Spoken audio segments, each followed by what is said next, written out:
Well, hello, everybody, and good morning. It's Friday, the 25th of September. We're here to do another of the Financial Wellness Fridays for COPEC, and today we've got a great presenter, Kip Morse, who's been a long-term supporter and partner with COPEC and our outreach education. And Kip is going to be discussing today building a culture of character, which I know is a big effort that the Better Business Bureau of Central Ohio has been working on for a number of years. And so we'll get into that in a second. To get things started, appreciate you being here with us today.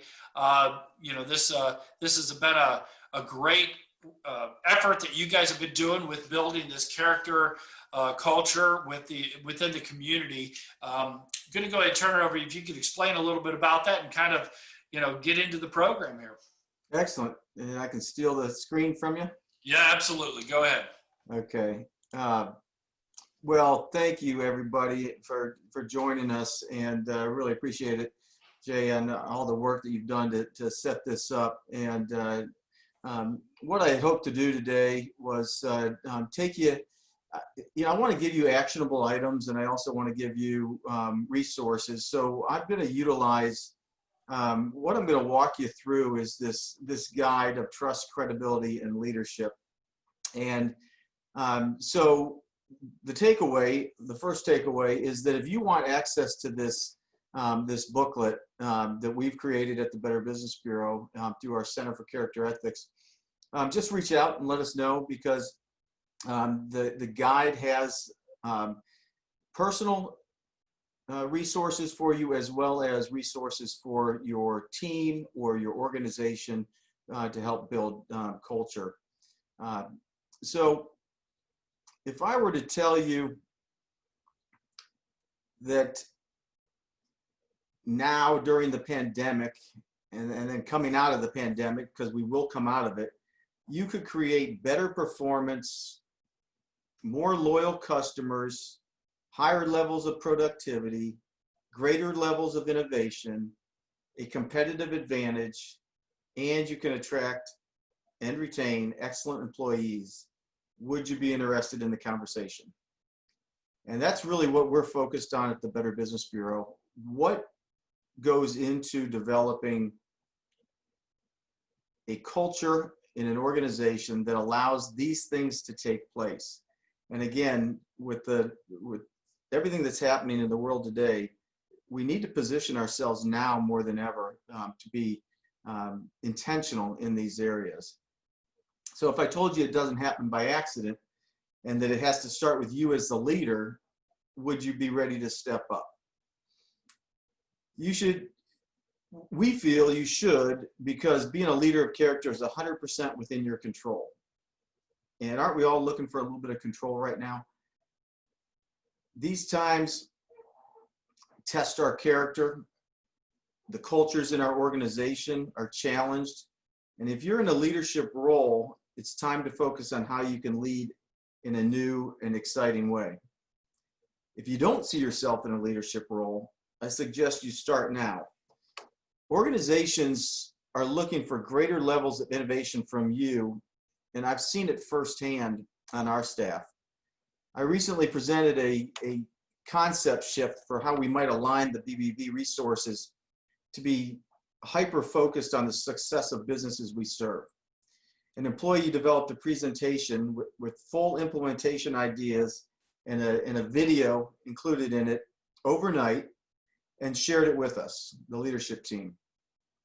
Wow, what a game changer. I have a new employee that's seen an opportunity to be involved in the idea and be involved in the change that's going to take place. And this is an individual who's came on board as an outreach specialist and saw that she needed to find every way possible that she can engage with the BBB and the different initiatives that we're doing. And so she has helped out tremendously. So I bring that up because we talk a lot about high character individuals and the need to hire for character more than for competency. And so if you have that high character, you can train the competency. We always talk about, 99% of fires and people that leave the company are typically character-related issues and not competency issues. So think about that in your own business and see if that rings true. So why is building character essential to everyone's role? It's vital for leaders to set examples that high character is important in themselves and in others to achieve any kind of success within your organization.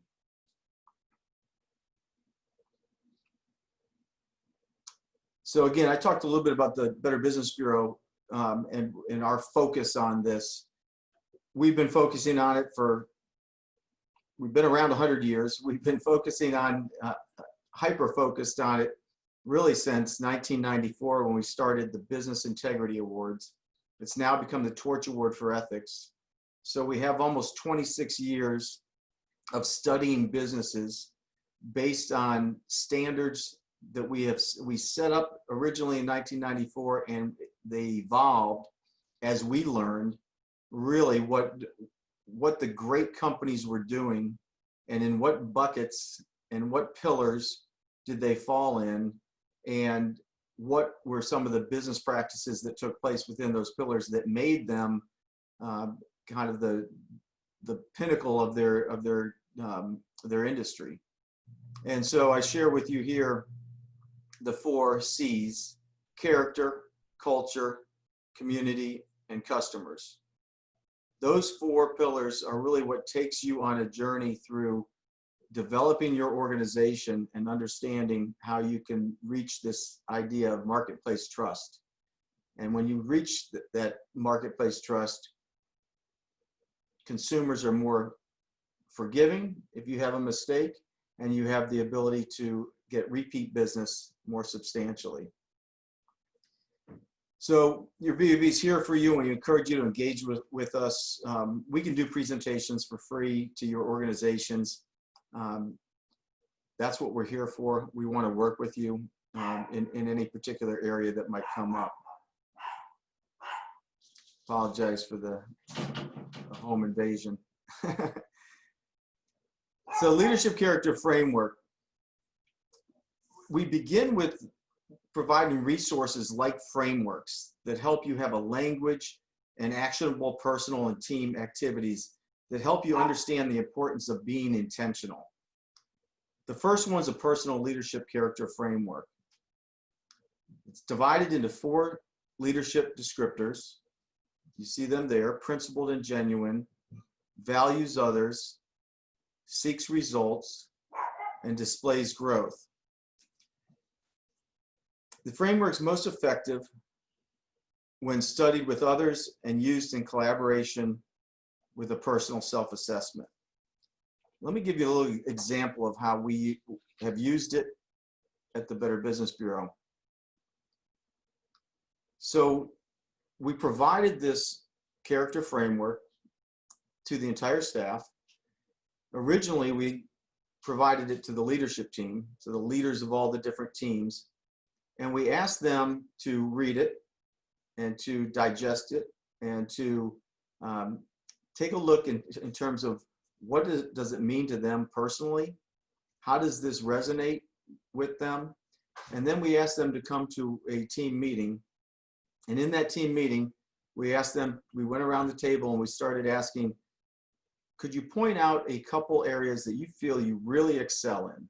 Because obviously it's important to focus on the good and what's great that's happening within your organization.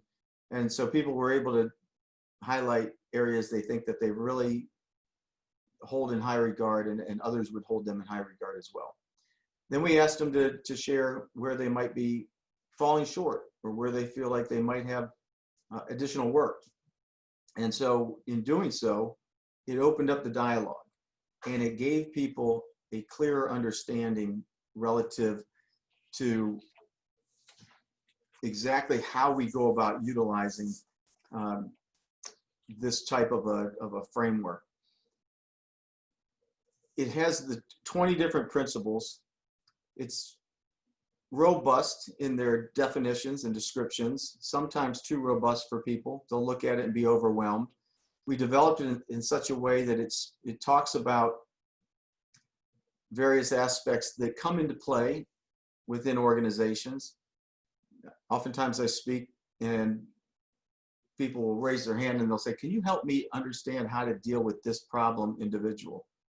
And I always try to push back and say, well, first we need to look at ourselves and make sure that we're comfortable with how we're moving forward and that we're comfortable with our own character, and then utilize some of these resources to have conversations that with individuals that you might be having a problem with on a particular team or within leadership.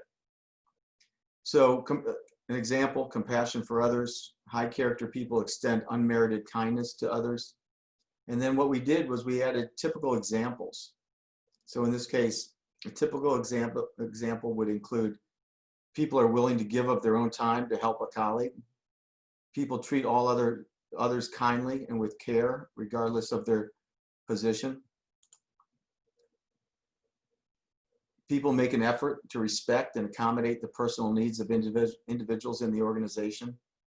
If you're seeing this not take place and you're seeing people that are falling short of this, what we advocate is that you have that conversation, and you have that conversation in the realm of a character issue as opposed to competency, as opposed to bad attitude, as opposed to, well, they're always that way because they've got a lot going on in their life. But you want to have these conversations utilizing these principles so that your teams can move towards the next phase of becoming trusted in the marketplace. So you've got everything: courage, accountability, stewardship, seeking counsel. And then you get into some of the more areas of displaying that growth: maturation, transformation. And then we provide in this guide, so again, I mentioned that there's a lot there and there's a lot to kind of digest. And so what we provide for working teams is the leadership character framework at a glance. Kind of the more simpler way to understand from a leadership perspective. If you handed this out within your leadership team, could you have conversations around these areas? Could you all be in agreement that these are critical for advancing trust within your teams? We believe you could and you should. And so what we've done is we've provided, again, some more actionable resources for you to utilize. The first one is the leadership character self-assessment.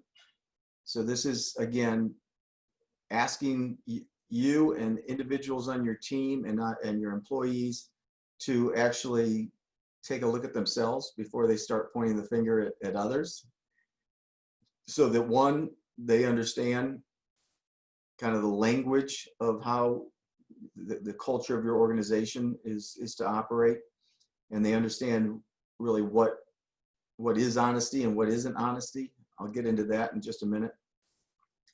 But the leadership character self-assessment is an opportunity for individuals, and again, this is a project you can do within your teams and your employees. And one of the things, by doing that, you're setting yourself up as a leader to say, this is what I stand for, and these are the expectations. And so you want to make sure that in doing so, you share that we're all imperfect and we're all striving towards something better, and that you're not implying that you are perfect in all these areas. And so we encourage you to have employees take this self-assessment. And in doing so, we've set it up as a rubric because it's important for people to understand. Let's look at honesty for a minute. I strive to consistently speak the truth with compassion. So if you ask people on your staff, are you honest? Of course they're going to say, I am. Yep, I'm honest. I'm honest. But if you break it into a rubric and you give them an understanding of positive traits of honesty compared to negative traits, and negative traits can be on both sides of the spectrum. So let's look at that. from an honest perspective, are you truthful? Are you straightforward in your communications? Are you discreet when it's necessary? Are you discerning? And are you precise? Think of those areas relative to issues of honesty. And then you say, okay, well, if I'm not always those, what would I be? Well, perhaps you're an individual that people say, yeah, they're honest. I mean, they say it like it is, and they don't care if, they hurt somebody's feelings or, how they come across. They're blunt, they're harsh, they're brutal, they're crass. So they might be honest, but there's negative traits associated with their honesty. On the other end of the spectrum, and in some cases, this could be even worse, because if negative traits that are out there in front and loud and crass, then they can be seen and dealt with. The other negative traits are more deceptive, manipulative, vague. Those are the ones where the trust really is lacking. It starts to really break down, and then people start talking, and then they start to build up teams against the person or the team that they think is being deceptive or manipulating. And if you think about that, if your employees or team members are acting deceptively or manipulating, what do you think the message is going to be to the customers? How do you think that's going to be conveyed? Chances are it's going to be conveyed that you're not going to be a trusted organization. So all the work that you do to put into different initiatives, if it's not carried out truthfully, straightforward, and with honesty, then you're going to lose a lot of opportunity, and you're going to spend a lot of money in areas that you don't need to. So again, it gets into respect and compassion and forgiveness and unity, serving leadership. I mean, all of these areas become an opportunity to have conversations. And while they're going through the process, it becomes an opportunity to learn what we mean about justice. I strive to uphold truth, expose error, and correct wrongs. If you let wrongs go by in your organization, the trust breaks down with you. People will not trust you. If you're decisive, unbiased, and impartial, they will trust you. If you're unfair, biased, and prejudiced, they will not. And same thing with the other negative traits. If you're avoiding conflict and you enable it, then that's problematic. So all of these areas are critical in staffing your organization. So if you're having any problems on teams, if you're having problems with your own leadership, if you're having problems with your organization, these are ways to have conversations around having your culture be one that you are excited about and that you're more comfortable with. And I think that these are the principles that when we went into COVID and we started going remote, I focused on these and said, these are the areas I need to sharpen myself in, because they're going to be critical. Because if you aren't speaking transparently with your staff, then they're going to be nervous and they're going to wonder what's taking place, and they're going to be operating in a very scared state, and we don't want that to take place. So again, critical items to address, certainly in these times, but whenever. I mean, oftentimes people don't want to focus in these areas because they're so busy at doing the day-to-day operations of their work. But it's critical, and so we encourage you to take the time to utilize these resources. And I think that one of the things that, again, I mentioned the conversations to share and explore the leadership character framework. These are some of we give you ways to utilize it. We walk you through opportunities. So you ask, do you find any of these characteristics that really resonate? Which ones and why? Are there character ethics not included? If someone says, well, yeah, I like this is good, but it doesn't talk about this, that opens the door to have a conversation. Are there any edits or changes or corrections? If you're a team leader, would you be willing to have other staff members give you feedback regarding these characteristics that could help you improve your intentional character? Are you willing to do the same for other team members? So if you're doing a bunch of Zoom calls with your team members and you're feeling like the culture is breaking down, or you don't know what the culture is, or you're running out of activities to do to try to build things up before you head back to the office. If you're already in the office, again, ways that you can engage the staff, but these are some things that you can do even via Zoom. You can do a little tutorial on the resources. You could ask them, prior to the next meeting, take a look at them. We're going to have some conversations around them. If you're a leader and you're finding that people are coming to you and telling you, did you know that Sue was causing problems with Ben, and and now Ben is upset. All those types of conversations that are taking place, that you need to have a framework for how you're going to deal with that, and you're going to make sure that they're going to have conversations with one another to address those. So the other thing that we provide you in this booklet that, again, is completely free and available to you is, so I mentioned character, culture, community, and customers. So we've been talking about character a lot, and we're talking about culture.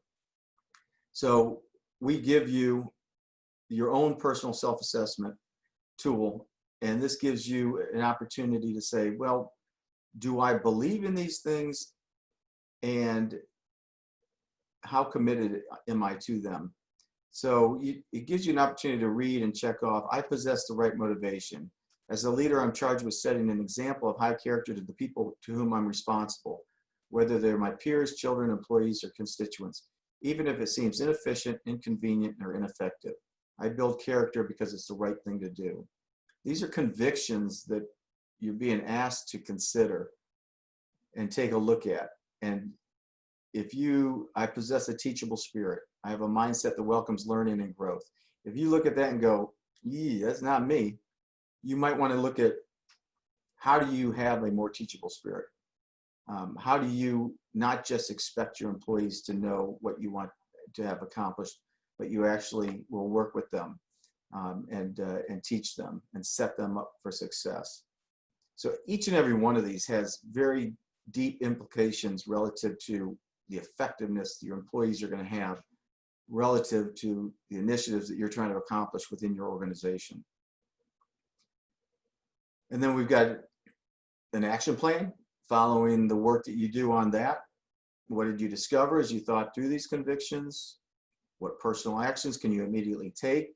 So these are things that, again, if you're working with a team, you're asking them to be engaged. You're not asking them to read a document and understand it and change the way that they operate.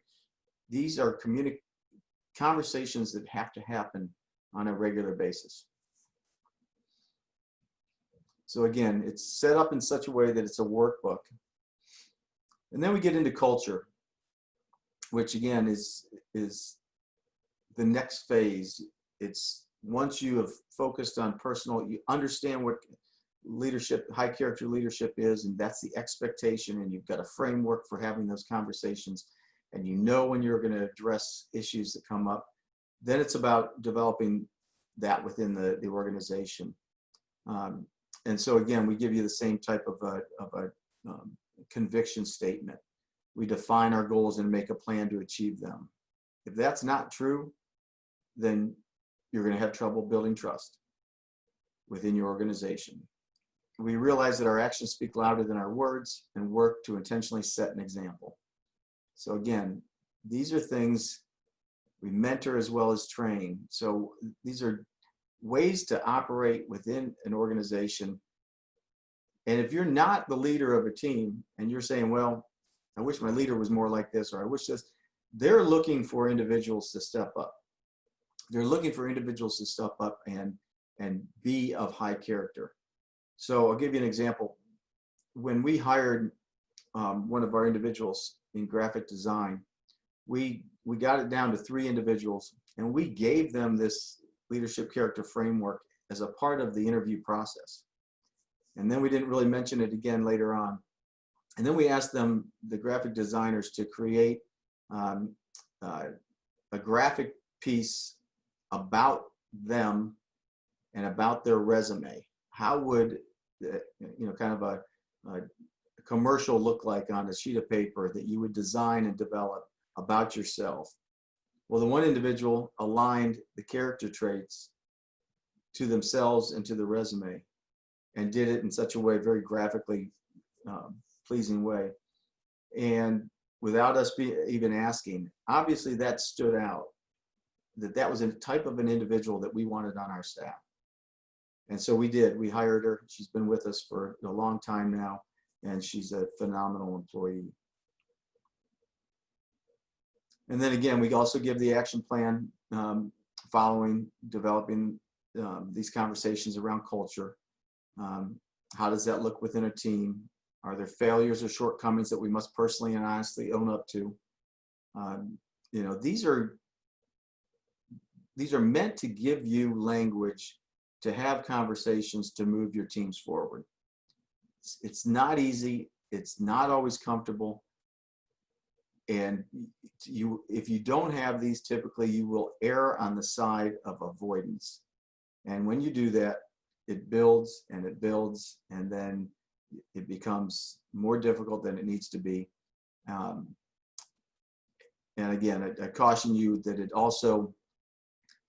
this cannot be the flavor of the day. You can't just say, hey, we're going to try this within our organization, and then, the next month they'll say, whatever happened to that? I'm a victim of that. We focus on this as an organization so much, but then we get away from actually intentionally utilizing it with our staff because we're utilizing it with other businesses. And so here in a minute, I'll talk a little bit about a way that we developed a state-of-the-art trust score, which asks the employees within an organization questions based on all of these different pillars. And then you get a trust score back for your organization to take a look at and say, wow, I thought we were really good relative to our customers, and the feedback from the employees is not suggesting that we are. So you can have those conversations. So customers being the next one. And then some of these questions that we put on here are very similar to the questions that we put in the trust score survey. So if you ask your employees, we have a good reputation with our customers because we proactively address their problems or issues. If your employees give you a score of 5 out of 10 with that question, don't you think you're going to dig in and find out why the employees don't feel like we have a good reputation with our customers? They might come back and say, I'm constantly dealing with customers that are upset that we're not dealing with their problems or issues, and we're not changing the way that we got to that point.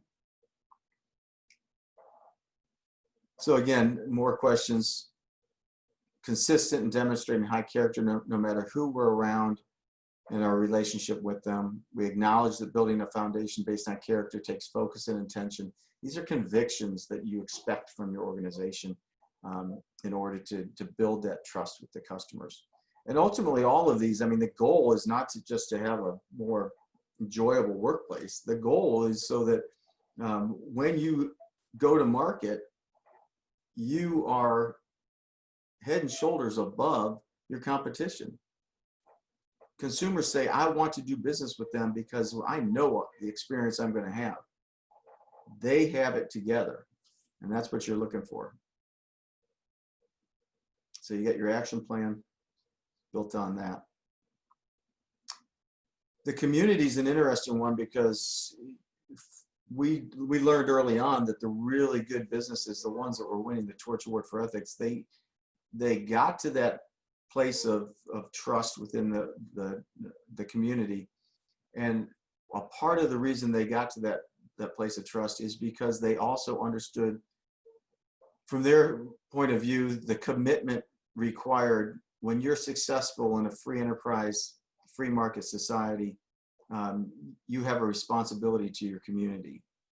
And that can look a lot of different ways. That can be being involved with your associations, your industry associations, supporting nonprofits, having a focus for your team that is rallying them around a cause that they can choose. We did the trust score at the BAB one year, and the feedback was that we don't really do much in the community. And we always kind of thought, well, we're a nonprofit. Our mission is doing work in the community. But the feedback from the employees was, why don't we have initiatives? Why aren't we choosing some of our accredited charities that we have in our organization and doing fundraisers and team activities and aligning ourselves with supporting those organizations? So we did, and it brought the teams together. It developed this pillar more fully. It opened up conversations with individuals on where their passions were and what they were interested in and what they wanted to be a part of the Better Business Bureau because we were a part of supporting the community and supporting different initiatives. It really speaks to understanding who your market is and what role you want to play. And so small businesses can do it in very small ways. Some small businesses can do it in large ways. They've developed some very unique means of doing that. Large companies can do it across more platforms than most, but really focused involvement in the community is a critical pillar for building that trust. And again, we give you some of the tenets to break down, asking those questions, humble to know that as we grow and build our impact in the community gets greater. So you make those commitments and develop those action plans. So it takes us to a little bit of the wrap up relative to, we talked about the importance of leadership character, and you have to have processes in place to address individuals that are in the quadrants of low character. Certainly if they're low character, high competency, it can cause great problems. If they're low character, low competency, that's going to be ones you want to eliminate. High character, high competency, those are your rock stars. And high character, low competency, those are your opportunities to train. But having an understanding of what your leadership framework looks like is critical, and having those conversations. And then doing that is then you engage the culture. You have to reach the employee trust. They have to be willing to give you, would you recommend your own company to somebody? You want them to be raving fans. You want them to say 10 out of 10. And, if they're 8, 9, or 10, that's pretty good. If there's 5, 6, 7, they may or may not care about your organization. They're just kind of going through the steps. If they're a 1 to 4 or 5, you got a problem employee working for you that doesn't trust your organization, and they're not going to help you get to the next level, which is customer vendor trust. When you get to the customer vendor trust, then you are having those conversations. Your advertising is in alignment with your organization. The experiences customers are having are consistent with the work that you've done to get to that point. And ultimately, we say marketplace trust, because again, that's where you really see the repeat business, and you get forgiveness for mistakes.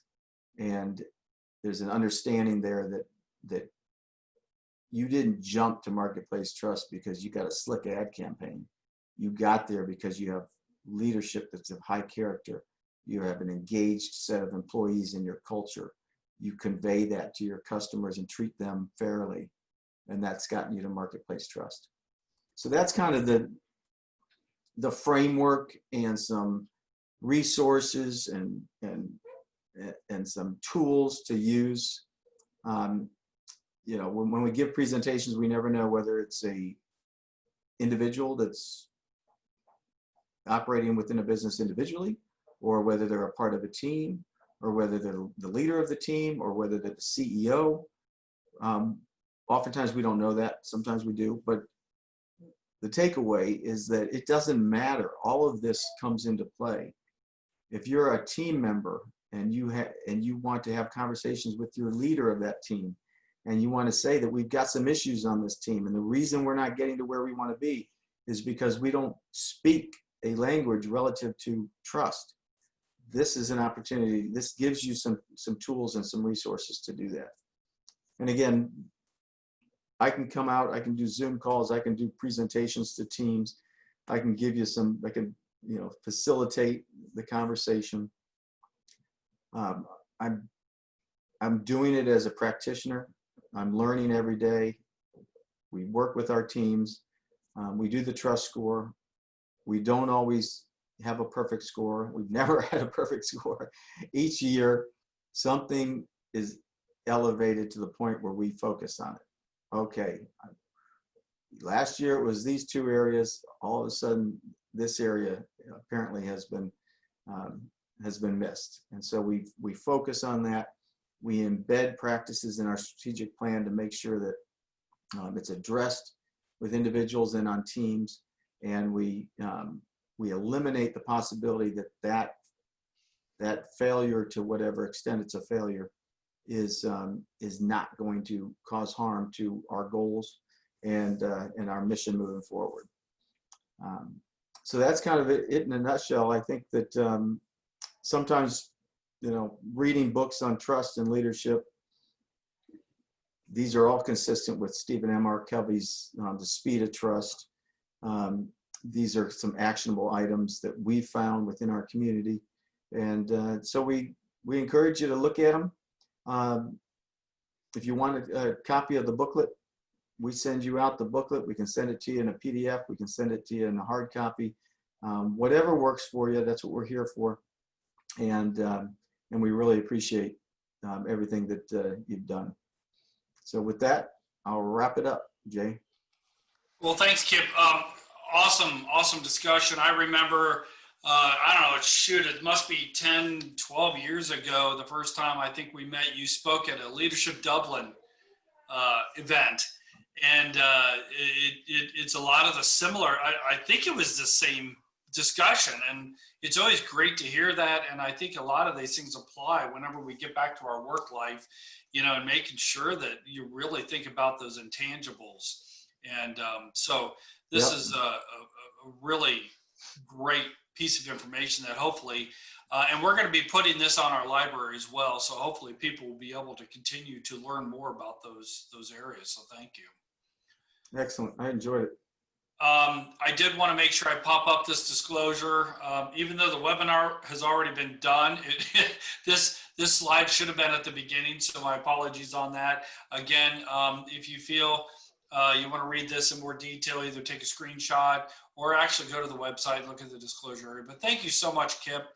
This is a great dialogue. I'm excited to have many more discussions with you in this area. And, you know, we talk about the whole idea of financial wellness. You can't have a success, you know, we talk about, one of our experts is also Jeff Young, who does a lot of work with LinkedIn, right? You can't become financially well without a job. You can't become financially well with getting let go because you got bad character. You're not thinking about those things. You got to be conscious of it. Some people, maybe it's a little bit easier than others, but like you said, nobody's 100%. These are things we can always be working on and growing. And so I love the fact that we're able to have this as part of our financial wellness, because these are the characteristics that really have to apply for people to be successful in this world and to gain people's confidence and trust. So thank you so much. We will be having you back shortly, and everybody else, thank you for attending, and we will talk to everybody soon. Thanks a lot.